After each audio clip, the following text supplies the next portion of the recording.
राधे राधे, हर हर महादेव। श्रावणको यो परम पावन महिना अनि पुरुषोत्तम मास पनि। यो परम पावन समयमा हामी शिव चर्चा गर्दै आइरहेका छौँ। शिव चर्चा गर्ने क्रममा हामीले ज्योतिर्लिङ्गका चर्चाहरू, कथाहरू, रहस्यहरू सुन्दै जान्दै भन्दै आइरहेका छौँ र आज हामी पाँचौं ज्योतिर्लिङ्ग, जसलाई केदारनाथ ज्योतिर्लिङ्ग भनिन्छ, केदारनाथ ज्योतिर्लिङ्गका चर्चा कथाहरू हामी सुन्नेछौँ। केदारनाथ ज्योतिर्लिङ्गको उत्पत्ति कसरी भयो र यसको रहस्य के रहेछ? सबैभन्दा पहिले केदारनाथ भगवानको पूजा कसले गरेछन्? यी सारा वृत्तान्तहरू र जसले केदारनाथको दर्शन गर्छ उनीहरूले के फल पाउँछन्, सोही हामी आजको चर्चामा जान्नेछौँ। त परापूर्व कालमा भगवान श्री हरि विष्णुकै अवतार हुनुहुन्थ्यो नर अनि नारायण, जसको अवतार भगवान श्रीकृष्ण अनि अर्जुन हो भनेर विभिन्न शास्त्रहरूले बताएको छ। त नर अनि नारायण यी दुवैजना बद्रिकाश्रममा गएर, बद्रविशालमा गएर भगवान भोलेनाथको पार्थिव शिवलिङ्गको स्थापना गरेर पूजन गर्न थाल्नुभयो। धेरै भक्तिभावसँग तपस्या गर्दै शिव पूजनमा समय बिताउन थाल्नुभयो। र शिव महापुराणले यस्तो भन्छ कि नर अनि नारायणको त्यो पूजालाई ग्रहण गर्नको लागि स्वयं भोलेनाथ त्यहाँसम्म आउनुहुन्थ्यो, आएर त्यो पूजालाई ग्रहण गर्नुहुन्थ्यो। र यसरी धेरै समय बित्यो। धेरै समयसम्म यसरी भक्तिभावले पूजा गर्दा नर नारायणको पूजादेखि भगवान भोलेनाथ प्रसन्न हुनुभयो अनि दर्शन दिनुभएछ। आहा, भोलेनाथको दर्शन पाएर दुवै गदगद भए, दुवैका आँखाबाट आँसु बगे, प्रेमका भोलेनाथको स्तुति गरे। तब भोलेनाथ भन्नुहुन्छ, हे नर अनि नारायण, तपाईहरूको के इच्छा छ, के वरदान माग्न चाहनुहुन्छ, माग्नुहोस्। तब त ती नर अनि नारायण दुवै भन्छन्, हे भोलेनाथ, हामीलाई कुनै कुराको आवश्यकता छैन। हामी त बस यो चाहन्छौँ कि हजुर यही पुण्य भूमिमा, यही धाममा सदा सदाको लागि ज्योतिर्लिङ्गको रूपमा निवास गरिदिनुहोस्। किनभने संसारमा जति पनि दुखी भक्तहरू छन्, जति पनि कष्टमा, पीडामा जो है फसेका छन्, ती सबैको दुःख, कष्ट, पीडा, आपत्ति अनि विपत्तिबाट तिनीहरूलाई पार तार्नको लागि हजुर यहाँ ज्योतिर्लिङ्गको रूपमा बस्दिने। हेर्नु, साधु ऊ हो, भगवान त्यसै भगवान हुनुहुन्न है। हामी पूजा पनि गर्छौँ, हामी आराधना पनि गर्छौँ, जे गर्छौँ हामी आफ्नो लागि गर्छौँ। हामी सोमबारको व्रत बस्छौँ, हामी 16 सोमबारको व्रत बस्छौँ, महाशिवरात्रिको व्रत बस्छौँ, विभिन्न यज्ञ अनुष्ठान, जप, होम, तीर्थ जे पनि गर्छौँ आफ्नो र आफ्ना परिवारहरूको लागि, उनीहरूकै भलाइको लागि मात्र गर्छौँ। तर साधु, सन्त, भगवान, देवता आफ्नो भन्दा धेरै अरूको बारेमा सोच्नुहुन्थ्यो। आज नर अनि नारायणले शिवजीको आराधना किन गर्नुभयो? उहाँहरूलाई कुनै वस्तुको आवश्यकता थिएन, कुनै चिजको कमी थिएन, कुनै दैत्य असुरहरूको डरले डराएर भगवानको आराधना गर्नुभएको थिएन, बल्कि नर अनि नारायण प्रभुले समस्त मानवकै हितको लागि, जगत हिताय, जगतको हितको लागि भगवान भोलेनाथको आराधना गर्नुभएको थियो। त साँच्चै नै हामी त त्यो परम्परा, त्यो संस्कृतिमा जन्मिएका हौँ। जुन संस्कृति, जुन परम्परा र जुन हाम्रा धर्मशास्त्रहरू छन्, ती धर्मशास्त्र, संस्कृति र परम्पराले सिकाउँछ कि सर्वे भवन्तु सुखिनः, सर्वे सन्तु निरामयः, सर्वे भद्राणि पश्यन्तु, मा कश्चित् दुःख भाग भवेत्। कसैले दुःख नपाउन्, सबै सुखी हौन्। त सर्वे भवन्तु सुखिनः, तर आज त्यस्तो विशाल विचारधारा है, कति श्रेष्ठ दर्शन हाम्रो प्राचीन भारतीय दर्शन र हाम्रा ऋषि महात्मा, हाम्रा देवताहरू, हाम्रा भगवानहरू जसले अनेक लीला गरेर मानव मात्रलाई यो सन्देश दिए कि जीवन त त्यो जीवनलाई श्रेष्ठ जीवन मानिन्छ जुन जीवन अरूको लागि न्यौछावर गरिन्छ। परोपकाराय शताम विभूतयः, परोपकारकै लागि जो बाँच्छ, जो अर्काको उपकार गर्दै गर्दै जो मर्छ ऊ त अमर हुन्छ हजुर। त्यसै कारण त जसरी एउटा वृक्षलाई, एउटा रुखलाई हेर्नुहोस्, रुख र सन्त महात्मामा समानता धेरै हुन्छ। देखो फलदायी वृक्षों को कितने नम्र रहा करते, फल वाले होकर पत्थर का कठिन प्रहार सहा करते, सीखो यह स्नेह दे करके बदले में सत्कार न मागो, प्यार करो पर प्यार न मागो। कुनै कविले कति सुन्दर भाव प्रकट गरेका छन्।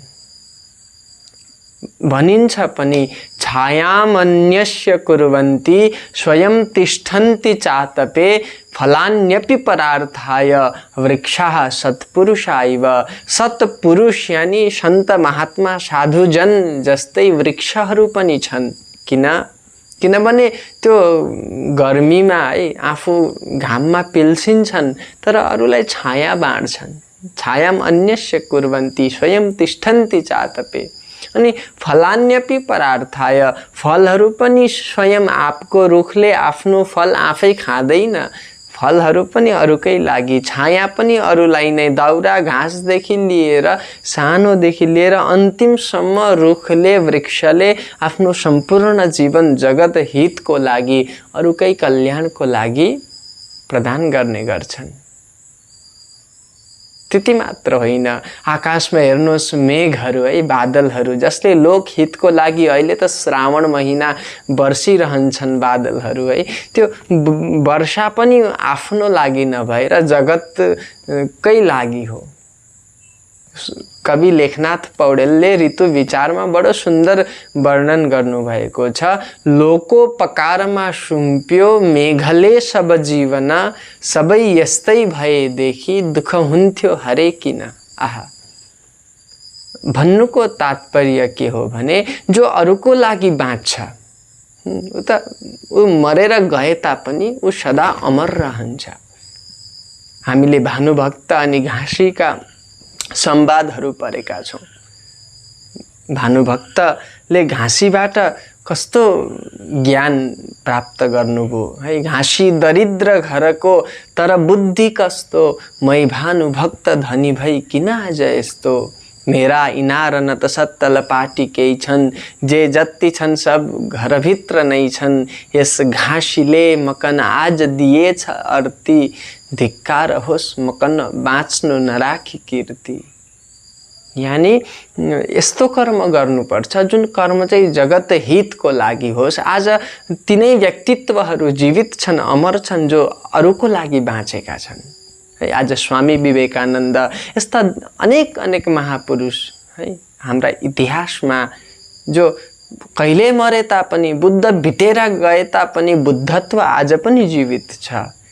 विवेकानन्द बितेर गए तापनि, शरीर त्यागे तापनि उनी आज पनि प्रत्येक जनमानसको हृदयमा है, मन मस्तिष्कमा आज पनि जीवित र अमर छन्। त आज जो पार्थिव शिवलिङ्गको पूजन गरेर भगवान शिवजी स्वयं प्रकट हुँदा नर अनि नारायण दुवैले यही वरदान मागे भोलेनाथलाई कि हे प्रभु जगत हितको लागि, यो भन्नु भएन कि हाम्रो लागि, भन्नुभयो सम्पूर्ण भक्तहरूको लागि, सम्पूर्ण दिन दुखीको दुःखलाई हरण गर्नको लागि हजुर यहाँ बसिदिनु। आहा, तपस्या पनि परहितको लागि, पूजा पनि परहितको लागि, संसारको कल्याणको लागि। भनिन्छ कि पूजा पनि यदि स्वार्थयुक्त छ भने त्यो पनि है, त्यो पूजा भगवानले स्वीकार गर्नुहुन्न। पूजा त्यही श्रेष्ठ हो जो परहितको लागि होस्, जगत कल्याणको लागि होस्। यो मानव तन त हजुर परोपकारार्थमिदं शरीरम भनिन्छ। परोपकारकै लागि यो शरीर पाइएको हो। त नर नारायणको जुन यो कथा, जुन यो शिव आराधना, यो कथाले हामीलाई यही नै शिक्षा दिन्छ कि आफ्नो लागि त सबै बाँच्छन् भनिएको पनि छ शास्त्रमा कि आत्मार्थम जीवलोकेस्मिन् को न जीवति मानवाः परम परोपकारार्थम यह जीवति स जीवति। आफ्नो लागि त चरा मुसा पशु पक्षी यी सबै बाँचिरहेका छन्, उनीहरूको पनि परिवार छ, उनीहरूले पनि बालबच्चाको भरण पोषण गर्दै समय बिताइरहेका छन्, परिवारलाई हुर्काइरहेका छन्, बढाइरहेका छन्। हामी मानव भएर पनि त्यतिमा नै सीमित भयौँ भने त पशु अनि हामीमा के नै फरक रह्यो र? त मानव भएपछि यदि साँच्चै जिउनु छ भने अरूको लागि जिएर हेर्नुहोस्। परम परोपकारार्थम यह जीवति स जीवति। जो अर्काको उपकार गर्नको लागि बाँच्छ उनै बाँचेको छ, अरू त मुर्दा बराबर हुन् भनेर शास्त्रले भन्छन्। त नर नारायणको तपस्याले प्रसन्न भएर भगवान त्यहाँ प्रकट हुनुभयो अनि नर नारायणले जगत हितको लागि हजुर यही नै बसिदिनु भन्दा ज्योति स्वरूपमा केदारनाथ नामले प्रसिद्ध भएर भोलेनाथ त्यहाँ बस्नुभयो। कथा आउँछ सत्ययुगमा कि उपमन्यु नामक एकजना ऋषि हुनुहुन्थ्यो है, जसले यही केदारनाथ धाममा नै भोलेनाथको आराधना गरेर भोलेनाथको दर्शन पाउनु भइरहेथ्यो।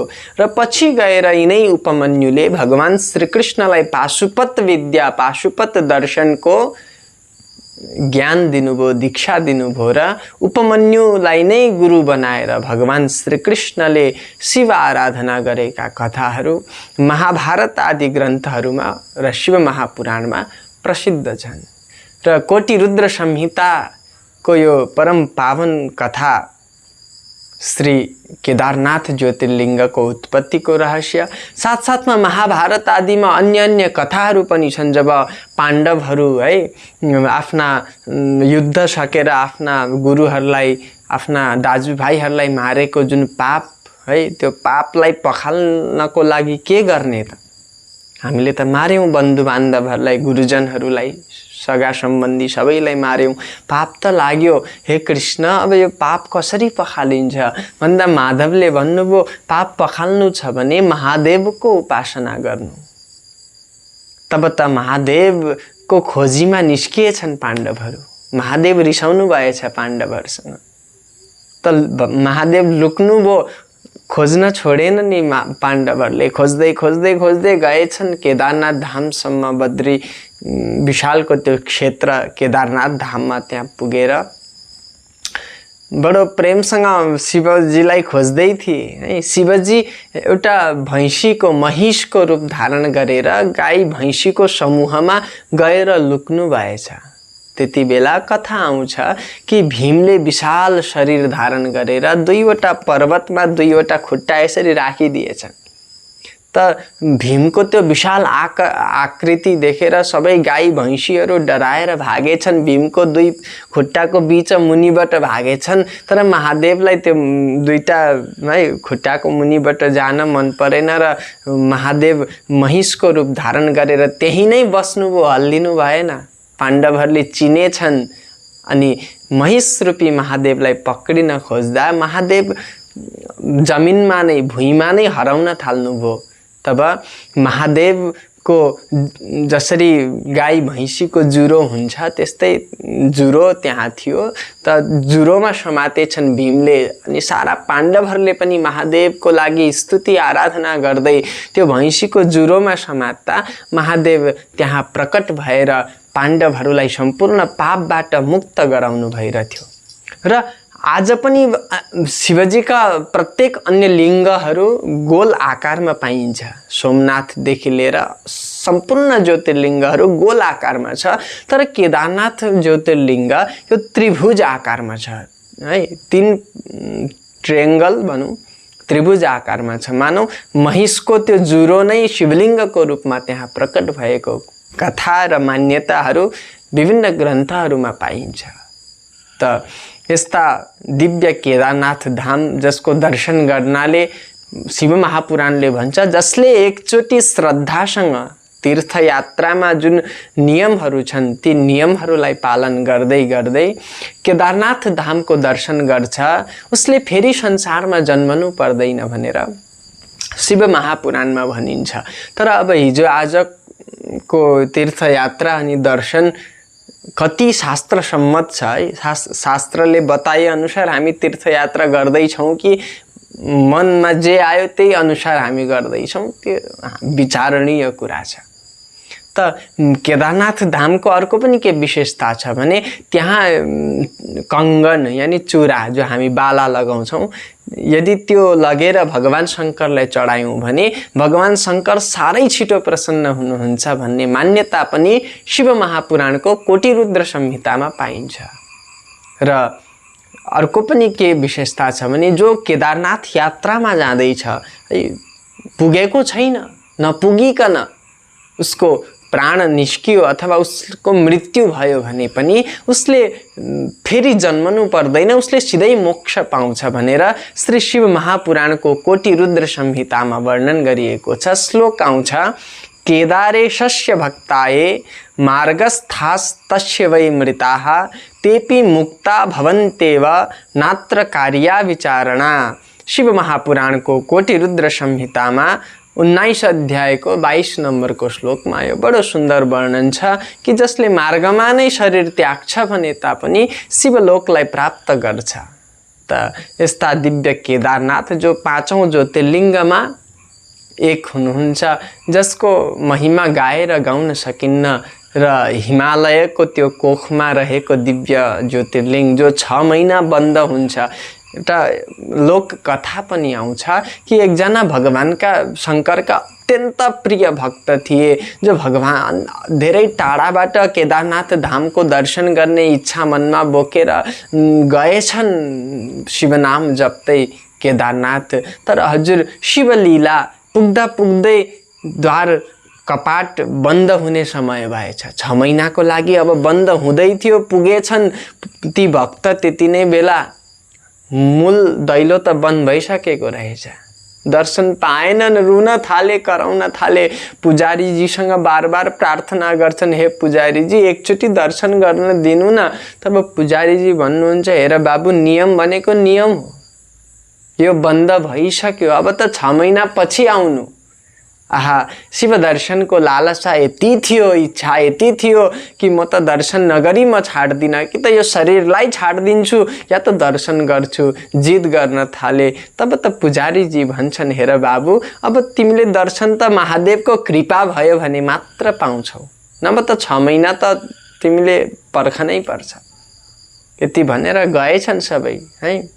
रात हुन सूर्यास्त भयो, यति जाडो भयो त्यो हिमालको त्यो कोखमा। आहा, हालत खराब भएछ भक्तको। तर पनि हृदयमा यति उत्कण्ठा थियो कि विश्वास पनि पूर्ण विश्वास थियो कि पक्कै मलाई भोलेनाथले दर्शन दिनुहुन्छ। भनिन्छ पनि, बिनु विश्वास भगति नहीं त्यही बिनु द्रवहीन राम। विश्वास बिना भक्ति अधुरो हुन्छ। सबरीलाई नवदा भक्तिको उपदेश दिँदै भगवान श्री राम भन्नुहुन्छ, पंचम भक्तिको उपदेश दिँदै, मन्त्र जाप मम दृढ विश्वासा पंचम भजन सो वेद प्रकाशा। दृढ विश्वास हुनुपर्छ भक्तिमा।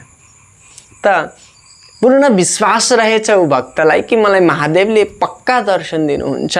रात्रि बढ्दै गयो, रात छिप्पिँदै गयो, जाडो बढ्दै गयो, हालत बडा खराब भएछ। त्यति नै बेला महादेवलाई हृदयदेखि पुकारे भक्तले, हे महादेव यो भक्तको उद्धार गरिदिनु, एकचोटि दर्शन दिनु। तब त एकजना महात्माजी बुढा साधु आउँदै गरेको उसले देखेछ। नजिकै आउनुभयो साधु अनि आएर भन्नुहुन्छ, बाबु तिमी यहाँ एक्लै यो रात्रिको समयमा के गर्दैछौ? तब रुँदै रुँदै सन्त महात्माको चरण समातेर ती भक्त भन्छन्, बाबाजी म त भोलेनाथको दर्शन गर्न आएको, तर आउँदा आउँदै भगवानको लीला द्वार बन्द हुने समय भएछ, मैले त दर्शन नै गर्न पाइनँ। धर आँखाबाट आँसुका धारा बगेको देखे महात्माले। तब त केही जल कमण्डलुबाट पिलाउनु भयो अनि भन्नुभयो आराम गर बाबु, पक्कै पनि शिवनाम जप भोलेनाथले दर्शन अवश्य दिनुहुन्छ। नभन्दैमा शरीरका सारा पीडाहरू शान्त भए जल पिउने बित्तिकै। तब त अर्कै आनन्द उसले अनुभव गर्न थाल्यो। अनि पछि बिस्तारै बिस्तारै शिवनाम जप्दै जप्दै जप्दै जप्दै रात बितेछ, सूर्य उदय भयो, बिहान भयो। त्यति नै बिहान हुँदाहुँदै शङ्ख घण्टा मृदङ्ग आदिका आवाजहरू, हर हर महादेवका आवाजहरू, ओम नमः शिवायका आवाजहरू उसले सुनेछ। आँखा बिस्तारै खोलेर हेर्दा त शिवका भक्तहरू, ब्राह्मणहरू, पुजारीजी जो दैलो बन्द गरेर गएका थिए, हातमा त्रिशूल डमरू शङ्ख घण्टा बोकेर शिवनाम जप्दै सबै मन्दिरमा आइपुगेछन्। आएर हेर्दा त त्यो व्यक्ति त्यहीँ बसिरहेको छ। सब छक्क परेछन्। तब भन्छन् बाबु तिमी कहिले आयौ? तब भक्त भन्छ हे पुजारीजी म यही नै छु। हिजो मात्र तपाईले मलाई 6 महिनापछि आउनु भनेर जानु भइरहेथ्यो, म त यहीँ बसिरहेको छु। सबै छक्क परेछन्। पुजारीजी भन्नुहुन्छ बाबु तिमी हिजो होइन, तिमी त 6 महिना अगाडि यहाँ थियौ। मैले 6 महिना अगाडि तिमीलाई 6 महिनापछि आउनु भनिरहेथे। के भयो सबै कुरा वृत्तान्तमा भन्न भन्दा ती व्यक्तिले भनेछन् म हजुरहरू त जानुभयो, म यहाँ बसिरहेको थिएँ, महात्माजी आउनुभयो, जल पिलाउनु भयो अनि आश्वासन दिएर जानुभयो कि शिवजीले पक्कै दर्शन दिनुहुन्छ। जब सुने पुजारीजीले दुवै आँखाबाट आँसु बगेछन्, हात जोडे हे भोलेनाथ यति वर्ष मैले हजुरको दर्शन गरेँ, तर दर्शन पूजा गरेँ, सेवा गरेँ, तर हजुरको दर्शन मैले पाउन सकिनँ। यी भक्त कति भाग्यमानी, आज हजुरले महात्माको रूपमा आएर दर्शन दिनुभएछ। सब छक्क परे त्यहाँका भक्तहरू। त 6 महिना कति छिटो बित्यो उसले केही थाहा पाएन। उसको लागि त बस एउटा रात बित्यो। त भोलेनाथको कृपाले त्यो व्यक्तिले साक्षात दर्शन पायो। त केदारनाथमा यस्ता अनेक लोक कथाहरू, यस्ता अनेक घटनाहरू जो त्यहाँका भक्तहरूले गाउने गर्छन्। त्यो व्यक्तिको 6 महिना कति छिटो बित्यो उसलाई पत्तो नै भएन। उसलाई त केही थाहा छैन। उसको लागि त एक रात बित्यो, बिहान भयो। यता त 6 महिना बितिसकेछ। त द्वार खोल्ने समय भइसकेछ। द्वार खोलियो। उसले रुँदै रुँदै भोलेनाथको दर्शन गर्यो। त यस्ता परम कृपालु, परम दयालु भूत भावन भोलेनाथ साँच्चै नै भक्ति यदि पूर्ण छ, सफा छ, शुद्ध छ भने पक्कै पनि आज कलिकालमा पनि भोलेनाथले दर्शन दिनुहुन्छ भन्दै यो केदारनाथ ज्योतिर्लिङ्गको जुन रहस्य छ, यो कथा छ, यो त अनेक यसका इतिहासहरू छन्, घटनाहरू छन्। कसले यो मन्दिरको स्थापना गर्यो, 2013मा कति ठुलो विशाल त्यहाँ बाढ आयो तर पनि मन्दिरलाई हल्लाउन सकेन। भोलेनाथकै यो अद्भुत चमत्कार। त यस्ता अद्भुत भोलेनाथ महादेव जसलाई केदारनाथको रूपमा हामी पूजा गर्छौं, पञ्च केदारहरू पनि प्रसिद्ध छन्। भोलेनाथलाई जब पाण्डवहरूले महिष रूपमा समात्न खोजेका थिए तब भोलेनाथ अन्तर्धान हुनुभयो र महिषका अनेक अङ्गहरू विभिन्न स्थानहरूमा प्रकट भए, जसलाई पञ्च केदार भनिन्छ। त्यसमा एउटा पशुपतिनाथ जो काठमाडौँमा स्थित छ, त्यसलाई पनि एउटा केदारको रूपमा लिइन्छ र पञ्च केदार अनि 4 धाममा पनि केदारनाथ बद्रीनाथ यो जुन क्षेत्र छ यसलाई एउटा धामको रूपमा पनि शास्त्रले बताएको छ। भक्तले एकपल्ट जीवनमा पक्कै पनि केदारनाथको दर्शन अवश्य गर्नुपर्छ। जसले दर्शन गर्न सक्दैनन् उसले टाढैबाट पनि केदारनाथको नाम स्मरण गरेर ध्यान गर्दा भोलेनाथ प्रसन्न हुनुहुन्छ भन्ने कथाहरू श्री शिव महापुराण अनि स्कन्द पुराण आदि ग्रन्थहरूमा वर्णन आउँछ। र यो श्रावण मासको जुन यो शिवचर्चा छ, शिवचर्चाको क्रममा यो 5औं ज्योतिर्लिङ्गको कथा केदारनाथको कथा हजुरहरूलाई सुनाए। युट्युबमा सुन्दै हुनुहुन्छ भने भिडियोलाई लाइक अनि सब्स्क्राइब गरेर प्रत्येक शिवभक्तको समक्ष यो दिव्य केदारनाथ ज्योतिर्लिङ्गको रहस्यहरूलाई पुर्याउनुहोला, सेयर गर्नुहोला भन्दै सबैलाई राधे राधे, हर हर महादेव। भोलेनाथको कृपा सबैमा बर्सिरहोस्। जय शिव शम्भो।